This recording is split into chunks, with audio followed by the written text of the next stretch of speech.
सो 11th standard का जो part 1 है उसमें आपका 4th वाला चैप्टर है, that is called as determinant and matrices. ठीक है, तो इसमें हम प्राइमरली डिटरमिनेंट्स कवर करने वाले हैं आज के लेक्चर में। ठीक है, तो डिटरमिनेंट के कुछ टाइप्स जो है उनके एक्सपांशन है, वैल्यू कैसे निकालते हैं, वो सारी चीज़ें हम कवर करने वाले हैं। तो सबसे पहले व्हाट इज़ डिटरमिनेंट है ना, हम डिटरमिनेंट पढ़ लेते हैं कि डिटरमिनेंट होता क्या है। ठीक है, तो इसका डेफिनेशन लिखेंगे हम लोग डिटरमिनेंट का, is nothing but the arrangement of numbers,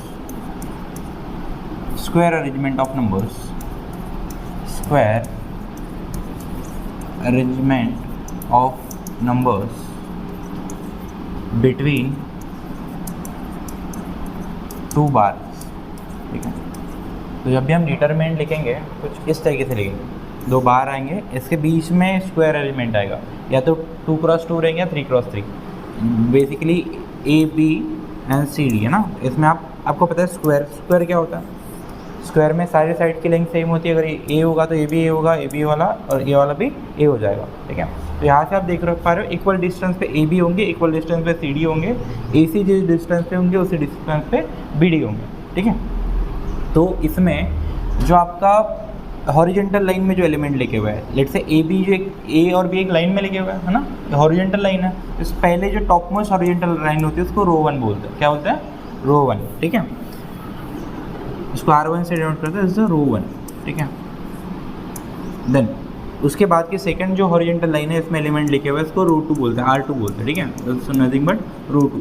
similarly आपको AC वर्टिकल लाइन में दिख रहा है। ठीक है, तो इसको हम बोलेंगे कॉलम 1। क्या बोलेंगे?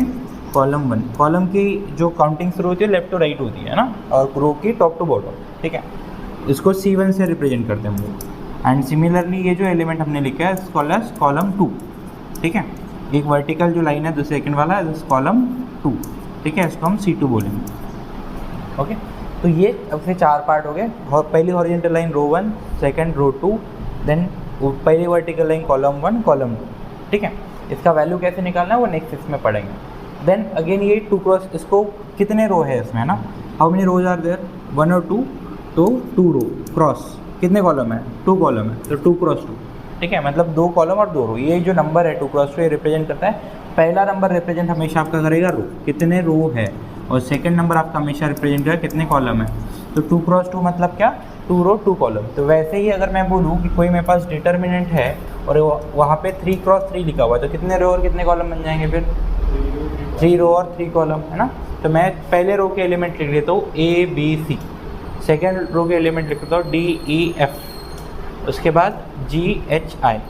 ठीक है, तो ये आपका पहला वाला क्या हो जाएगा, रो 1 हो जाएगा, this is row 2, this is row 3, this is sorry हाँ C1 column 1, this is C2 and this is C3 column 3। ठीक है, अच्छा क्या मैं सर कुछ ऐसा लिख सकता हूँ क्या, कभी ये ऐसा हो सकता है कि आपका जो रहे वो 3 क्रॉस 2 रहे, है ना, डिटरमिनेंट कितने रो है इसमें, 3 रो, कॉलम कितने हैं 2।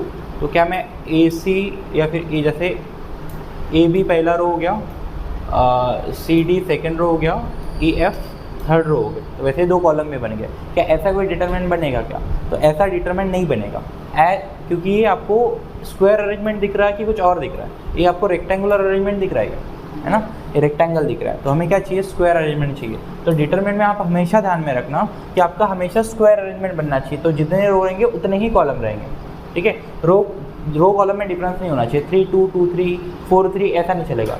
3 रो है तो 3 ही कॉलम चाहिए, 2 रो है तो 2 ही कॉलम चाहिए। ठीक है, 4 कॉलम है तो 4 रो चाहिए, समझ की बात। ठीक है, बट मैट्रिसेस में ऐसे चल जाएगा। ठीक है, तो मैट्रिसेस जब हम पढ़ेंगे पढ़ लेंगे। ठीक है, this is what the determinant is. Okay, ये डिटरमिनेंट है। ठीक है, तो अभी इसका गुस्सा पे वैल्यू आएगा, इसको हम सॉल्व करेंगे इस पर्टिकुलर वन को, इसको हम सॉल्व कर सकते हो, इसका गुस्सा पे वैल्यू आएगा। तो हमेशा इसको सॉल्व करने के बाद will have some value of it. ठीक है, इन न्यूमेरिकल फिगर्स। ठीक है, तो नेक्स्ट वाले स्लाइड में हम लोग देखते हैं क्या है। नेक्स्ट जो टॉपिक है that is value of determinant. ठीक है, तो वैल्यू ऑफ डिटरमिनेंट क्या होता है, तो इसमें हम लोग बेसिकली 2 क्रॉस 2 के जो डिटरमिनेंट हमने पढ़ा हुआ है, 2 क्रॉस 2 मतलब 2 रो और 2 कॉलम, जो हमने पढ़ा हुआ था कि आपका AB और CD है ना, यहाँ पे कोई भी नंबर्स रह सकते हैं, ये अभी जनरल नंबर्स। तो सॉल्व करने का तरीका ये है कि आप पहले A इंटू D करो, है ना, A इंटू D करो, उसके बाद माइनस का साइन लगाओ, फिर B इंटू C या C इंटू B करो। ठीक है, ये आपने 10th में भी किया होगा, बराबर है। फॉर एग्जांपल अगर मुझे कोई ऐसा डिटरमिनेंट सॉल्व करना है जो होगा 1 2 3 4, ठीक है, तो मैं क्या करूँगा, ये 1 इंटू 4 हो जाएगा माइनस कितना हो जाएगा 3 इंटू 2, तो 1 into 4 is going to be 4 और 3 इंटू 6 कितना आ जाएगा आंसर इस -2, ठीक, राइट। नेक्स्ट देखता, इसमें और भी कुछ टाइप के क्वेश्चंस होते हैं जिसमें आपको अभी क्या हुआ, हमने इसको सॉल्व किया तो कुछ पे वैल्यू आया, राइट। तो क्या करेंगे, जो एलिमेंट्स है ना, उसमें कुछ पे वैल्यू इंसर्ट कर देंगे लोग, जैसे कोई तो भी ए बी या कोई भी अल्फ़ाबेट इंसर्ट कर देंगे और कुछ न्यूमेरिकल वैल्यू दे देंगे, जैसे एक्स यहाँ पे 2 है और ये 4 4 है, इसकी वैल्यू आपको अगर 0 दी हुई है ना, और बोलेंगे find the value of x, find x को फाइंड करो, तो आप क्या करोगे, उसको सॉल्व करोगे, जैसे हम सॉल्व करते हैं क्या हो जाएगा, ये एक्स इंटू 4 हो जाएगा, दैट इज़ 4x हो जाएगा, है ना, माइनस 4 इंटू 2 कितना 8 इक्वल्स टू कितना वैल्यू दिया है बेटा 0, तो कितना आंसर आएगा इसका फिर 4x इक्वल्स टू 8 उधर जाके प्लस हो जाएगा, तो x equals to 8 divide by 4 and that is nothing but equals to 2, ठीक, नोटेड।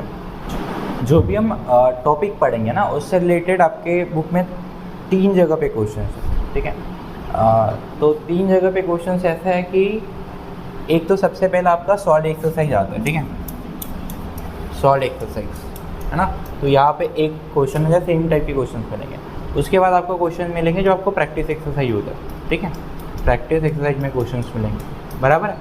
और तीसरा जो आपका टाइप है दैट इज़ मिसलेनियस, ये आपने 10th में भी देखा होगा, ठीक है।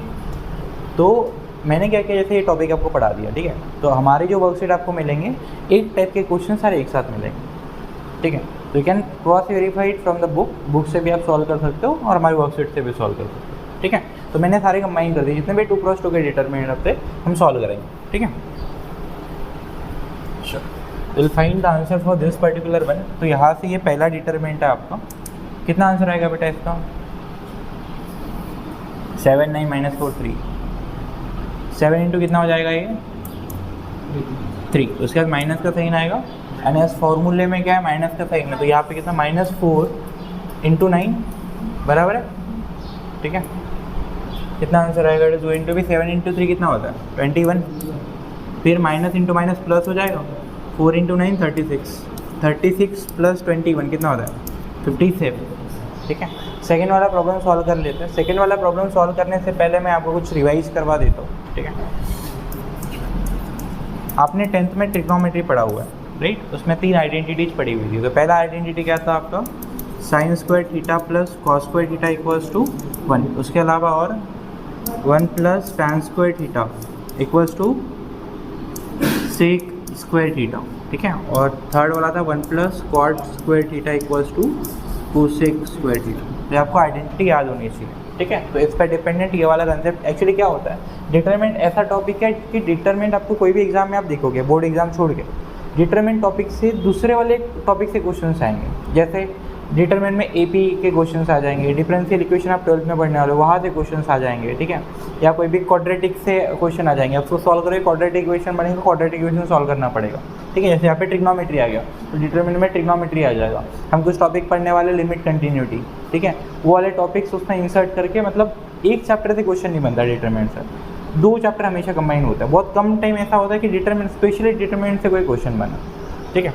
चलो इसको सॉल्व करेंगे, cos theta into cos theta कितना हो जाएगा cos स्क्वायर थीटा हो जाएगा, फिर माइनस का साइन है ना, minus sine theta into sine theta क्या हो जाएगा माइनस साइन स्क्वायर थीटा, ठीक है। देन आपका ये cos square theta plus minus into minus कितना हो जाएगा प्लस हो जाएगा, cos स्क्वायर थीटा प्लस ये बनेगा साइन स्क्वायर थीटा, और ये हमने पढ़ा हुआ है, इसको अगर उल्टा करके भी लिखे तो कितना हो जाएगा ये इज गोइंग टू बी 1, तो इस वाले डिटरमिनेंट की वैल्यू कितना है 1 है, ठीक है। चलो write it down. Next type of question are थोड़े से डिफरेंट क्वेश्चन है, मैंने आपको बोला था, ठीक है। तो हम एक आपने 10th तक अभी आई नहीं पढ़ा होगा, आपको आई पता है कि क्या होता है नहीं, ठीक है, जैसे इमेजिनरी नंबर, ठीक है, आयोटा बोलते हैं इसको, आई स्टैंड्स फॉर आयोटा, ठीक है।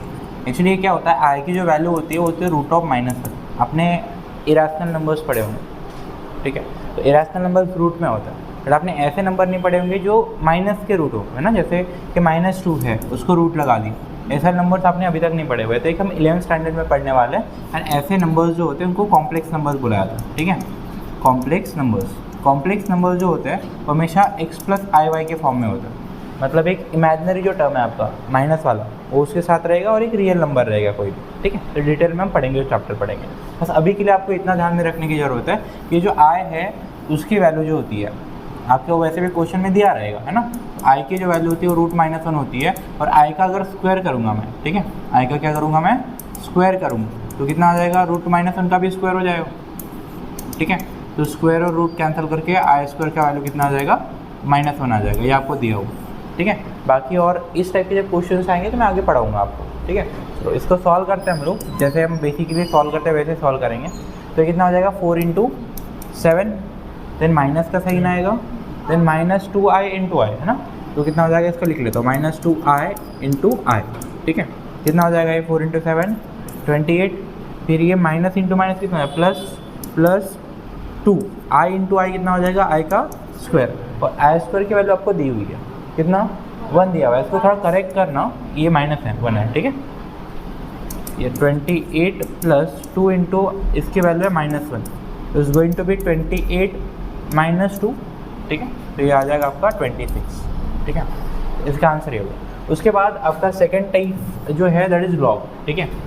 तो लॉग के कुछ फॉर्मूले होते हैं जो यहाँ पे लगने वाले मैं आपको बता देता हूँ, ठीक है। लॉगरिथम में एक टॉपिक आपका अगेन 11th में आएगा, बट क्वेश्चंस मैंने आपको ऑलरेडी बोला हुआ था कि इसके क्वेश्चंस हमेशा कंबाइन आएंगे, ठीक है, चैप्टर से। तो इसका बेसिक ये है कि अगर लॉग, इसको दो चीज़ें हैं, जैसे इसको रीड करते log a, है ना, और इसके सफिक्स में, लॉग के सफिक्स में कुछ यहाँ पे रहेगा, जैसे b है, तो log a बेस b बोलते हैं इसको, ठीक है। इसको रीड कैसे करते हैं, log a बेस b, इसको हम लिख सकते हैं log a / log b, ठीक है। ये इसका फॉर्मूला होता है, ठीक है। उसके बाद दूसरा चीज़ हो सकता है कि ओनली log a लिखा हो, अगर ओनली log a लिखा हुआ है, ठीक है, तो यहाँ पे बेस हमेशा कुछ ना कुछ रहेगा, तो बेस कुछ नहीं रहेगा तो इसका बेस हमेशा e होता है ना।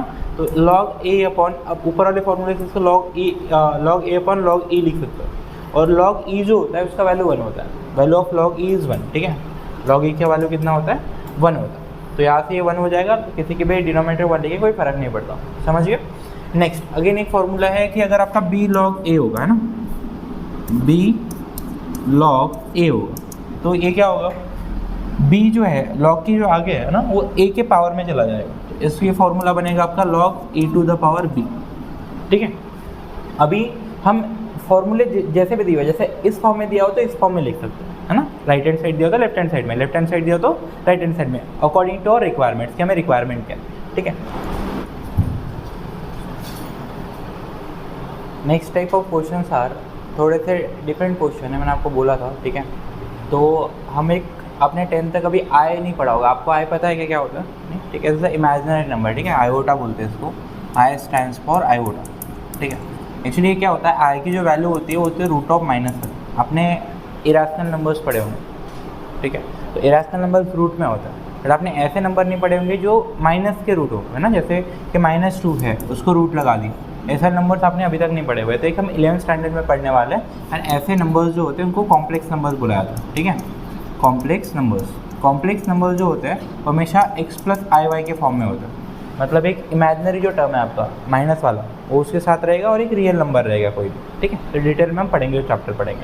बस अभी के लिए आपको इतना ध्यान में रखने की ज़रूरत है कि जो i है उसकी वैल्यू जो होती है आपको वैसे भी क्वेश्चन में दिया रहेगा, है ना। i की जो वैल्यू होती है वो √-1 होती है, और i का अगर स्क्वायर करूँगा मैं, ठीक है, i का क्या करूँगा मैं, स्क्वायर करूँगा, तो कितना आ जाएगा, √-1 का भी स्क्वायर हो जाएगा, ठीक है। तो स्क्वायर और रूट कैंसिल करके आई स्क्वायर का वैल्यू कितना आ जाएगा, -1 आ जाएगा, ये आपको दिया होगा, ठीक है। बाकी और इस टाइप के जब क्वेश्चंस आएंगे तो मैं आगे पढ़ाऊँगा आपको, ठीक है। तो इसको सॉल्व करते हैं हम लोग, जैसे हम बेसिकली सॉल्व करते हैं वैसे सॉल्व करेंगे। तो कितना हो जाएगा, 4 × 7, देन माइनस का साइन आएगा, देन -2i × i, है ना। तो कितना हो जाएगा, इसको लिख लेता हूँ, -2i × i, ठीक है। कितना हो जाएगा ये, 4 × 7 28, फिर ये माइनस इंटू माइनस कितना है, प्लस 2 i × i कितना हो जाएगा, i का स्क्वायर, और i स्क्वायर की वैल्यू आपको दी हुई है कितना, 1 दिया हुआ है। इसको थोड़ा करेक्ट करना, ये -1 है, ठीक है। ये 28 + 2 × इसकी वैल्यू है -1, तो इज गोइंग टू बी 28 - 2, ठीक है। तो ये आ जाएगा आपका 26, ठीक है। इसका आंसर ये होगा। उसके बाद आपका सेकंड टाइप जो है दैट इज़ लॉग, ठीक है। तो लॉग के कुछ फॉर्मूले होते हैं जो यहाँ पे लगने वाले मैं आपको बता देता हूँ, ठीक है। लॉगरिथम में एक टॉपिक आपका अगेन 11th में आएगा, बट क्वेश्चंस मैंने आपको ऑलरेडी बोला हुआ था कि इसके क्वेश्चंस हमेशा कंबाइन आएंगे, ठीक है, चैप्टर से। तो इसका बेसिक ये है कि अगर लॉग, इसको दो चीज़ें हैं, जैसे इसको रीड करते लॉग ए, है ना, और इसके सफिक्स में, लॉग के सफिक्स में कुछ यहाँ पे रहेगा, जैसे बी है, तो लॉग ए बेस बी बोलते हैं इसको, ठीक है। इसको रीड कैसे करते हैं, लॉग ए बेस बी। इसको हम लिख सकते हैं लॉग ए अपॉन लॉग बी, ठीक है, ये इसका फॉर्मूला होता है, ठीक है। उसके बाद दूसरा चीज़ हो सकता है कि ओनली लॉग ए लिखा हो। अगर ओनली लॉग ए लिखा हुआ है, ठीक है, तो यहाँ पे बेस हमेशा कुछ ना कुछ रहेगा, तो बेस कुछ नहीं रहेगा तो इसका बेस हमेशा ई होता है ना। तो लॉग ए अपॉन, अब ऊपर वाले फॉर्मूले से इसको लॉग ए अपॉन लॉग ई लिख सकते हो। और लॉग ई जो होता है उसका वैल्यू 1 होता है, value of log E is 1, ठीक है। लॉग ई का वैल्यू कितना होता है, 1 होता है। तो यहाँ से ये 1 हो जाएगा, तो किसी के भी डिनोमिनेटर 1 लेके कोई फ़र्क नहीं पड़ता, समझ गए। नेक्स्ट अगेन एक फॉर्मूला है कि अगर आपका बी लॉग ए होगा, है ना, बी लॉग ए होगा, तो ये क्या होगा, b जो है लॉग की जो आगे है ना, वो a के पावर में चला जाएगा, तो इसलिए फॉर्मूला बनेगा आपका log a to the power b, ठीक है। अभी हम फॉर्मूले जैसे भी दिया हुआ, जैसे इस फॉर्म में दिया हो तो इस फॉर्म में लिख सकते हैं, है ना। राइट हैंड साइड दिया हो तो लेफ्ट हैंड साइड में, लेफ्ट हैंड साइड दिया हो तो राइट हैंड साइड में, अकॉर्डिंग टू और रिक्वायरमेंट्स, कि हमें रिक्वायरमेंट क्या है, ठीक है। तो यहाँ से इसको देखो, हम डायरेक्ट पहले मल्टीप्लाई कर लेते हैं, तो कितना आएगा, ये आएगा 4 इंटू लॉग 2 बेस 4 आ जाएगा ऐसे, माइनस 2 इंटू लॉग 2 बेस 4 आ जाएगा, ठीक है। देन हमने अभी एक फॉर्मूला पढ़ा हुआ था, that is B log A ना। बी लॉग ए क्या होता है, लॉग ये बी आपका ए के पावर में चला जाता है, ठीक है। तो वैसे ही ये जो 4 है लॉग के आगे, इससे 2 के पावर में आएगा, अभी ये 2 के पावर में चला जाएगा, तो it is going to be 4 into log 2 का पावर 4 बेस 4, ठीक है। ये तो जैसे कि वैसे है ना, ये बस 2 के पावर में जाएगा, ठीक है, माइनस यहाँ से ये 2 इस 2 के पावर में जाएगा, तो ये लॉग बेस 4 2 का पावर 2 आ जाएगा, बराबर है। बेस 4 है ना, बेस में 4 है, कहाँ पे, ये वाला, हाँ सॉरी, यहाँ पे नहीं होना चाहिए, ओके, ठीक। अभी कितना आएगा यहाँ से, लॉग 2 टू द पावर 4 कितना होता है,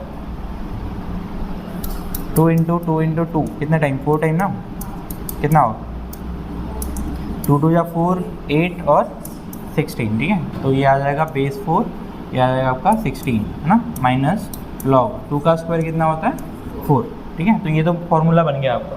अगेन आपको यहाँ पे फॉर्मूला बनाने का ट्राई करना पड़ेगा, ठीक है।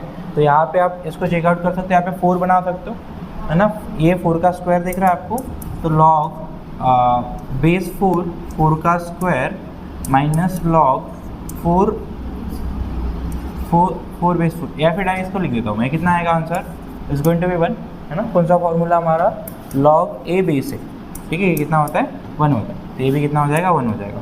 अगेन ये 2 आपका आगे आ जाएगा, है ना, लॉग 4 बेस 4 माइनस 1 बचेगा, और इसका आंसर भी इज गोइंग टू बी 1, तो ये आएगा 2 इंटू इसका आंसर 1 माइनस 1, तो 2 इंटू 1 कितना हो जाएगा 2 माइनस 1, तो finally answer is going to be 1, ठीक है। ये फॉर्मूला आप नोट डाउन कर सकते हो। इस फॉर्मूले को अभी यहाँ पे उल्टा यूज़ किया हुआ है ना, इस डायरेक्शन में, ठीक है। चलो आगे बढ़ते हैं, ठीक है। ये आपको होमवर्क है, नोट डाउन कर लो, सॉल्व करके लाना।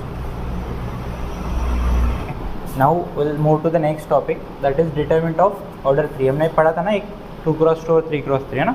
तो आपको 11th में जो है या फिर 12th में है, 12th तक लेवल पे 2x2 या 3x3 डिटरमिनेंट सॉल्व करने हैं, बट इससे बड़े भी होते हैं 4x4, 5x5, ये सब आपको सॉल्व करने मिलेंगे आप अगर इंजीनियरिंग करोगे तो, ठीक है। या फिर मैथ्स में हायर एजुकेशन लोगे, BSc या MSc करोगे तो वापस सॉल्व करने को मिलेंगे, but up to 12th level आपको ऑर्डर 3 के मिलेंगे, ठीक है। अगर आप JEE करते हो तो वहाँ पे मिल सकते हो, JEE मेंस या एडवांस में, वहाँ पे you can go to the extra level, 4x4 तक आप जा सकते हो, ठीक है।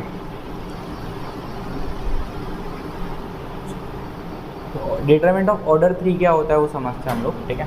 तो हमेशा जो डिटरमिनेंट रहेगा इसको कोई भी कैपिटल लेटर से डिनोट करेंगे, तो कैसे करेंगे, कैपिटल लेटर से, ठीक है। तो पहला पॉइंट है कि denoted by any capital letter, ठीक है, कोई भी कैपिटल लेटर से इसको डिनोट कर सकते हैं। सेकेंड चीज़ जो आपकी है दैट इज़ इसको या तो कैपिटल लेटर से डिनोट करेंगे या फिर डेल्टा बोलेंगे। क्या बोलेंगे? डेल्टा। तो डेल्टा का जो साइन होता है वो ट्रायंगल जैसा है, ठीक है, this is called as delta, उससे डिनोट करेंगे। बहुत बार इसको पढ़ाते वक्त मैं डेल बोलूँगा, ठीक है, आपको डेल भी बोला जाता। तो लेट से मैं एक आपका डिटरमिनेंट लेता हूँ 3x3 का। तो 3x3 का अगर डिटरमिनेंट लेता हूँ तो इसमें क्या रहेंगे? 3 रो और 3 कॉलम रहेंगे, है ना। तो मुझे R1 लेना पड़ेगा, फिर R2 लेना पड़ेगा, फिर R3 लेना पड़ेगा, बराबर है। और यहाँ पे मेरा कॉलम 1 रहेगा, ये C2 कॉलम 2 रहेगा, और यहाँ पे मेरा C3 रहेगा, बराबर है। तो ये जो एलिमेंट है, जैसे इसको 3x3 लिखते हैं तो पहला क्या रिप्रेजेंट करता है? आपका रो रिप्रेजेंट करता है, और सेकेंड वाला नंबर क्या रिप्रेजेंट करता है? कॉलम। तो वैसे ही हम हर एक जो एलिमेंट है उसका नामकरण कर सकते हैं। तो जो पहला एलिमेंट है जब उसको जनरली हम डिनोट करेंगे तो उसको A11 बोला जाता है, ठीक है। क्यों इसको A11 बोला जाता है? ये वाला एलिमेंट आपको फर्स्ट रो में दिख रहा है ना, और फर्स्ट कॉलम में। तो पहला 1 रिप्रेजेंट्स की कौन से रो में है, और सेकंड वाला 1 रिप्रेजेंट्स की कौन से कॉलम में है। वैसे ही अगर मैं इस वाले की बात करूँ तो ये फर्स्ट रो में रहेगा बेटा, बट कॉलम कौन सा है? 2, तो A12 हो जाएगा। सिमिलरली ये थर्ड वाले रो में है ना, सॉरी रो फर्स्ट है बट कॉलम कौन सा है? थर्ड है, तो A13 आ जाएगा। तो ये वाला एलिमेंट कौन सा आएगा फिर? कौन से रो में है? सेकेंड रो में है, 2 1 आ जाएगा, column 1। Then A22 second row second column, then A second row third column, बराबर है। उसके बाद A third row first column, A third row second column, A third row third column, ठीक है। तो इस तरीके से आप डिनोट करोगे। इसको सॉल्व करेंगे तो क्या आएगा हमारे पास? उसका भी इसका भी वैल्यू आएगा। तो इसको सॉल्व करने को हम एक्सपांशन बोलते हैं। जैसे इसका भी वैल्यू निकालने के लिए हम इसको एक्सपांड करते हो, तो नेक्स्ट वाले स्लाइड पे, ठीक है, राइट डाउन टिल। चलो अभी नेक्स्ट वाला हमारा है कि इसको सॉल्व कैसे करना है, ठीक है। Expansion of determinant of order 3, ठीक है। तो यहाँ पे बेसिकली अगर आपका कोई भी मैं एक डिटरमिनेंट लेता हूँ, सेम जो अभी लिया था मैंने, तो क्या था ये आपका A11 था, this is A12, A13, then आपका था A21, A22, A23, A31, A32 और A33, ऐसे एलिमेंट्स हैं हमारे, ठीक है। तो ये आपका 3x3 का आपका क्या हो गया? डिटरमिनेंट हो गया। इसको हम टोटल 6 वेज से सॉल्व कर सकते हैं, टोटल 6 वेज इससे हम क्या कर सकते हैं? सॉल्व कर सकते हैं, ठीक है। तो 6 वेज कैसे? इसको एक्सपांशन बोलते हैं, ठीक है। तो इसको एक्सपांड कर सकते हैं, इसको एक्सपांड हम R1 मतलब रो 1 के अक्रॉस एक्सपांड कर सकते हैं, रो 2 के अक्रॉस एक्सपांड कर सकते हैं, रो 3 के अक्रॉस एक्सपांड कर सकते हैं, या फिर कॉलम 1 के अक्रॉस, कॉलम 2 के अक्रॉस, या फिर कॉलम 3 के अक्रॉस हम इसको एक्सपांड कर सकते हैं। बट अभी हम इस वाले टाइप में बस एक ही पढ़ेंगे, रो 1 के अलॉन्ग कैसे इसको एक्सपांड किया जा सकता है, ठीक है। इसको रो 1 के अलॉन्ग कैसे सॉल्व किया जा सकता है, ठीक है, वो पढ़ेंगे जब सेकेंड वाला जब टॉपिक आएगा, जहाँ से ये हमने उठाया है कि इसको 6 तरीके से कैसे एक्सपांड करना है, सॉल्व करना है, ठीक है। ये हम नेक्स्ट टॉपिक पढ़ने वाले माइनर एंड कोफैक्टर, वो पढ़ाने के बाद मैं आपको 6 के 6 तरीके के पढ़ा दूँगा, ठीक है, कैसे एक्सपांड करना है। अभी ध्यान दो, यहाँ पे आपको करना क्या होता है, irrespective of the science of the element, ठीक है। मतलब क्या, यहाँ पे जो साइन है उनको जैसे कि वैसे ही रहने देना है, ठीक है। बस आप जब पहला एलिमेंट लोगे तो उसको प्लस साइन पकड़ोगे, मतलब ये प्लस रहेगा तो प्लस रहेगा, माइनस रहेगा तो माइनस रहेगा, उसको चेंज नहीं करोगे। सेकंड वाले एलिमेंट को आप माइनस साइन पकड़ोगे, तो यहाँ पे अगर प्लस रहेगा तो यहाँ पे माइनस आएगा, और यहाँ पे अगर वो माइनस रहा तो यहाँ पे प्लस हो जाएगा वो, ठीक है। मैं I will tell you how, ठीक है। और थर्ड वाले को प्लस, तो जहाँ पे प्लस है वहाँ पे उसका साइन चेंज नहीं होगा एलिमेंट का, बट जहाँ पे माइनस है ये इसका हमेशा, अगर ये यहाँ पे प्लस वाला नंबर रहेगा तो माइनस हो जाएगा, और माइनस वाला नंबर रहेगा तो प्लस हो जाएगा, ठीक है। तो इसको एक्सपांड करते समय हमें प्रॉब्लम जब पढ़ेंगे तब पढ़ेंगे उसको कैसे होता है वो। तो ये आएगा A11 × आपका 2x2 का डिटरमिनेंट आता है, ठीक है। कैसे? आपने A11 पकड़ा फर्स्ट रो का, अभी इसका कॉलम छोड़ देना है, इसके रो छोड़ देनी है, मतलब पहला कॉलम और पहले रो के कंप्लीट एलिमेंट छोड़ देना। कितने एलिमेंट बचेंगे आपके? 4 एलिमेंट बचेंगे, that is A22, A23, A32, A33, ठीक है। इन 4 एलिमेंट को आपको 2x2 के डिटरमिनेंट में लिख देना। क्या आएगा ये आएगा बेटा A22, देन A23, उसके बाद A32 एंड A33, बराबर है। देन नेक्स्ट वाला एलिमेंट पकड़ना है -A12, ठीक है। A12 को भी सेम आप 2x2 के डिटरमिनेंट से मल्टीप्लाई करोगे, तो A12 is in the second column and first row, तो आपके फर्स्ट रो के सारे एलिमेंट नहीं आएंगे और सेकंड कॉलम के एलिमेंट नहीं आएंगे। तो 4 एलिमेंट कौन से बचे आपके? A21, A23, A31, A32, तो ये आपके इस 2x2 के डिटरमिनेंट में लिख देंगे। क्या आएगा फिर यहाँ पे आएगा 821 फिर 823, ठीक है। नेक्स्ट A31 और A33, ठीक है, प्लस क्या आएगा आपका एलिमेंट A13, ठीक है। A13 को भी आप 2x2 के डिटरमिनेंट से क्या करोगे, मल्टीप्लाई करोगे। तो A13 में क्या है, इसका A13 का कॉलम छोड़ दो, मतलब थर्ड कॉलम और फर्स्ट रो छोड़ दो, तो ये वाले 4 एलिमेंट बचेंगे। तो ये 4 एलिमेंट किस तरीके से आएंगे, ये आएंगे A21 then A22 then A31 और A32, ठीक है। और इनको सॉल्व कर सकते हैं, अभी पढ़ा हमने कैसे सॉल्व करना है इसको, ठीक है। क्या आएगा A11 इंटू क्या हो जाएगा A22 इंटू A33, है ना, A22 into A33 minus A32 into A23, ठीक है। फिर माइनस का साइन माइनस A12, यहाँ पे इंटू करेंगे तो A21 into A33 minus A31 into A23, ठीक है।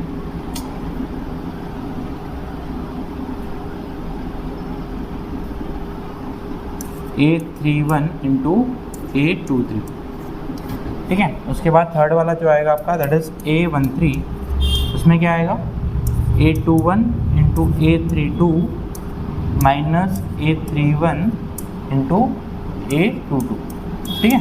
इस तरीके से आप सॉल्व करेंगे, इसको आगे सॉल्व कर सकते हैं, ठीक है। चलो, तो ये जो कंसेप्ट समझा है इसके बेसिस पे क्वेश्चन सॉल्व करते हैं, ठीक है।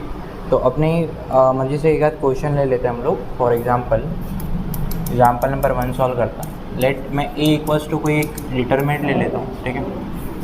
Taking A equals to any determinant,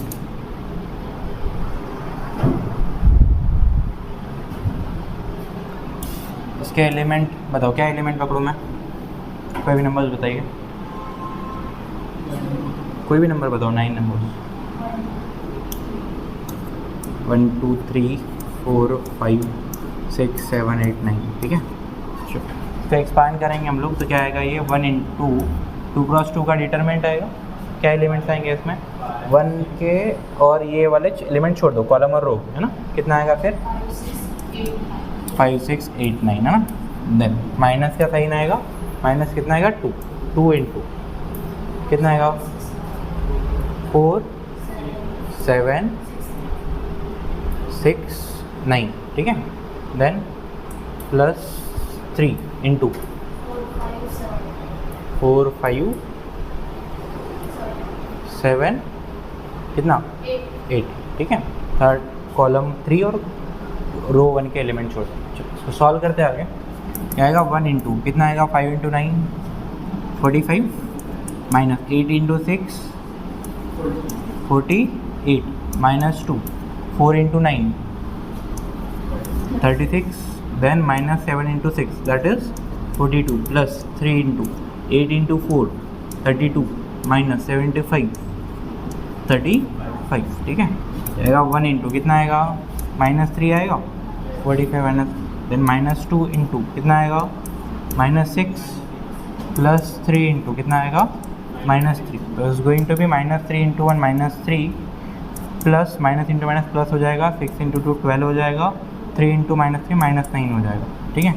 तो -3 -9 -12 हो जाएगा, -12 + 12 0, ठीक है। The answer of this particular determinant is going to be 0।